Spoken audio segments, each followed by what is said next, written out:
I gotta be on your video.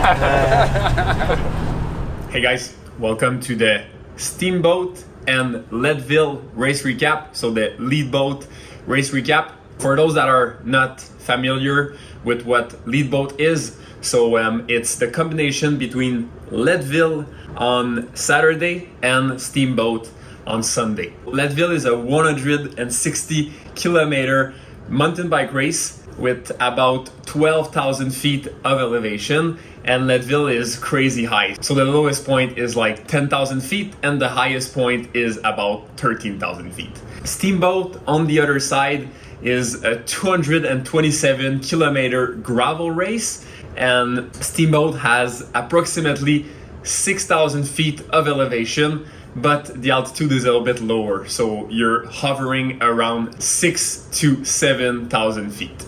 I have some pretty great footage because Addison was there to film it all. So in Leadville, I have not that much footage because Addison was there to give me feed zone, but that's a good thing because as you'll see, the story is not super complicated. And on the Steamboat side, as you might know, all the feed zone are neutral. Hence all the controversy. So Addison was there all day filming like a professional filmmaker. So I hope you like the footage. Let's do it.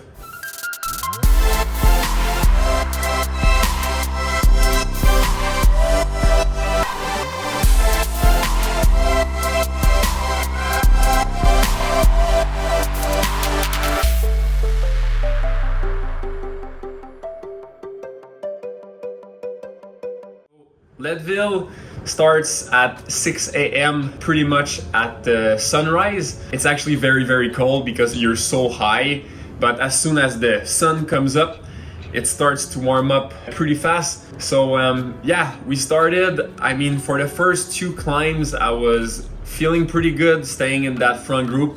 So the way Leadville is designed is that you have a total of 5 major climbs with the biggest one in the middle. So for the first 2 climbs, it was actually going pretty well. I was staying inside the top 20, trying to stay calm and trying to stay smooth. It's always a challenge for me. I'm not as smooth as the mountain biker on the mountain bike, but I feel like I was doing pretty good.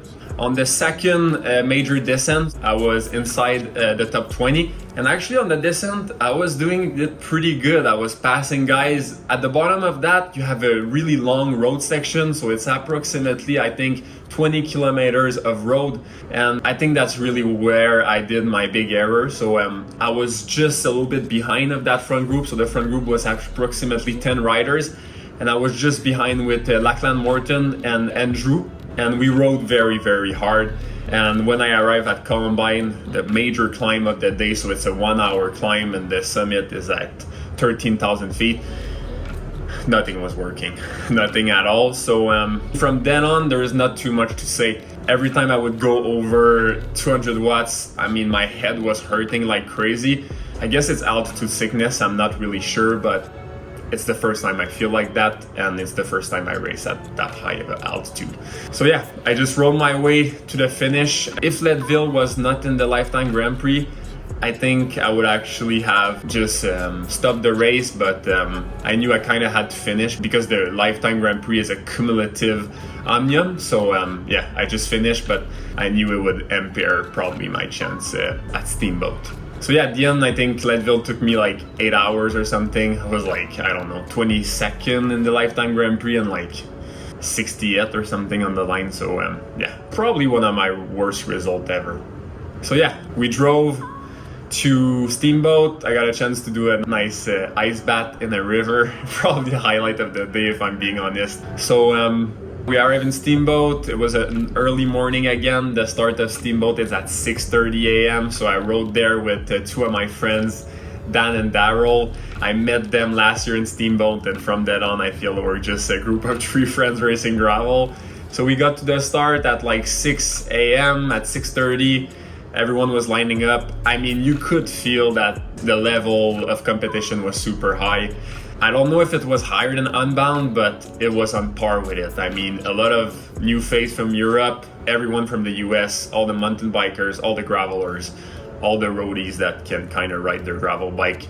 So yeah, we started, and I mean, from the start, it was very, very clear that this was going to be just like a road race on gravel, to be honest. So it was either super hard or super chill. People were attacking, looking at each other. And at one point, Freddie Ovet got away with John Bolsterman, that was just second at Gravel World. So 2 super big motor with 3 other guys.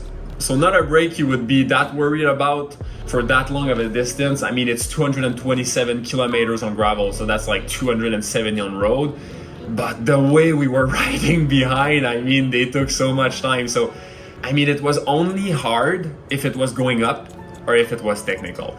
So the first selection happened at the first very technical sector. So I was third in that sector behind Russell and just in front of Keegan, and we just like put the hammer down. And at the end of that sector, a group was created of about 20, and we tried to make it work and everything. But I mean, the Euro guys just race like we're in Europe, and I mean, I'm not hungry about that. They know what they're doing, and maybe I should have done a little bit more of that. And yeah, it just came back together. So we would just look at each other, and their break was taking more and more time. At this point, their break had like 6 or 8 minutes. And then we arrived at the first feed zone, and I decided to stop. Most of the guys continued, and I had to chase back a good 30 minutes, to be honest. And it was not an easy chase. Apparently, guys in front were happy to go very hard just after that feed zone. When me and Brennan reintegrated the group, the first real selection was made. We were probably a group of like 70 or 80 riders, maybe 100. And games started to play again. It was a very difficult chemistry to establish. No chemistry was pretty much established. And then we arrived at the second feed zone, and that's where the controversy happened. I mean, I stopped because I knew that if I would stop there, I probably wouldn't have to stop that much for the rest of the race, so I stopped. But I mean, I filled up a half a bottle, and I saw Keegan just go straight with a lot of other guys with camelbacks on, and I was like, I'm not filling up my second bottle. So I just filled up half a bottle and went straight to. I had to chase a little, maybe like just 5 minutes, and then a good selection was made. We were maybe a group of 40 or 50, and that's where the first chemistry of that day kind of happened. So out of those 40 guys, at least 20 were taking good relays. And then we arrive at the last major climb of the day. There's other climbs coming, don't worry, but that's the longest one of the day. And on that climb, the group behind was able to come back, but both group kind of naturally shed each other during that long chase. So maybe in front we were a group of 20 left, and those guys were also 20, so they came back on us, and we were again a group of 40. And that's where the controversy like really materialized. Pete came to Keegan, give him a lot of bad words, but I mean, it's understandable a little bit. You're so stressed, you're on the limit, and gravel is so like you don't know the rules and stuff. So I mean, I don't care about guys arguing. If it's not dangerous, argue all you want. Keegan's response to Pete's words was just to attack. So he attacked, and on top of that big climb, we were actually just 5 riders, and in that descent 5 other riders came back. So we were a group of 10, and there were still 3 guys in front.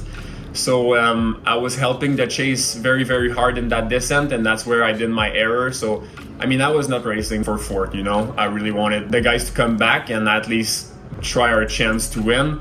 And in that descent, my left leg just completely jammed. It's weird. I don't know if it's maybe Leadville residue, but normally I can kind of feel the cramps coming. But for this time, it really jammed my left leg, and I had to stop pedaling for 30 seconds. And after that, I have to soft pedal for a good 10 minutes. During that time, the front guys got away from me, and Russell and Matt Beer came back on me, and we rode together very good until the finish, and we just sprinted out for 11th place. So yeah, I mean, very hard day. I think I was missing a little bit because of Leadville, but that was expected. I'm not sure if I'm gonna do the double next year. It's gonna depend on the Lifetime series. If they decide to do the same thing, Lifetime, just do a series, like 4 races gravel, 4 races mountain bike. So do a Lifetime series for gravel, a Lifetime series for mountain bike. And if you want to combine them to have like a real winner that did all 8 of those, do it and do a big prize money for the winner of both of them. But I would separate the two so we really can see who's the best gravel riders and the best mountain bike riders. But that's just my opinion. Maybe they do the same thing and that's great. I mean, most of the year was good because of it. So yeah, thank you for listening. Hope you like the recap. As usual, take care of yourself by making the most optimal choice in every moment, and do the same to take care of the ones you love.